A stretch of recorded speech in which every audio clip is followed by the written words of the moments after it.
আসসালামু আলাইকুম ওয়া রাহমাতুল্লাহি ওয়া বারাকাতুহু। যারা পুরুষ তাদের জীবনটা একেবারে জমির মতো। যতদিন জমিতে ফসল দেয় ততদিন জমিটা আমরা মূল্য দেই তথা চাষবাস করি।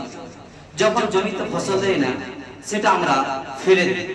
তেমনি আপনি একজন মানুষ, আপনি একজন পুরুষ, যতদিন আপনি ফসল দিবেন, যতদিন আপনি মানুষের হয়ে কিছু কথা বলতে পারবেন, যতদিন আপনি তার হয়ে কোনো কথা বলতে পারবেন, তখনই আপনাকে সে ভালোবাসবে, তখনই আপনাকে দান দেবে।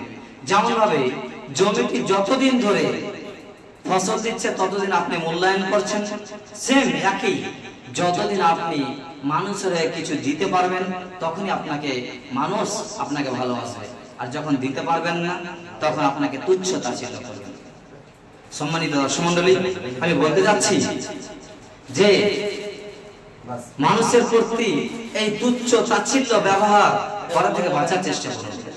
একটি অত্যন্ত খারাপ নিকৃষ্ট জঘন্য কাজ হচ্ছে মানুষের সাথে দুর্ব্যবহার করা, মানুষের সাথে খারাপ ভাষায় কথা বলা। বড় আফসোসের বিষয়, দুনিয়ার বুকে বড় বড় বিদ্বানগণ, মুহাদ্দিসগণ রয়েছে, বড় বড় আলেম, বড় বড় মাস্টারগণ রয়েছেন, কিন্তু তারা সব দিক থেকে ঠিক, কিন্তু ভাষার দিক থেকে তথা ব্যবহার দিক থেকে সে মার খেয়েছে। তাই আমাদের সবচাইতে কমতি বা ঘাটতি হচ্ছে আমরা ভাষাকে পরিবর্তন করতে পারছি না, আমরা ব্যবহারকে পরিবর্তনশীল করতে পারছি না, আমার আপনার জিহ্বা রয়েছে, জিহ্বাকে কন্ট্রোল করতে পারছি না। আল্লাহ যেন আমাদেরকে মানুষের সাথে ভালো ব্যবহার করা এবং জিহ্বাকে কন্ট্রোল করার তৌফিক দান করুন, আমিন। এই বলে আজকে আমি কথা শেষ করছি।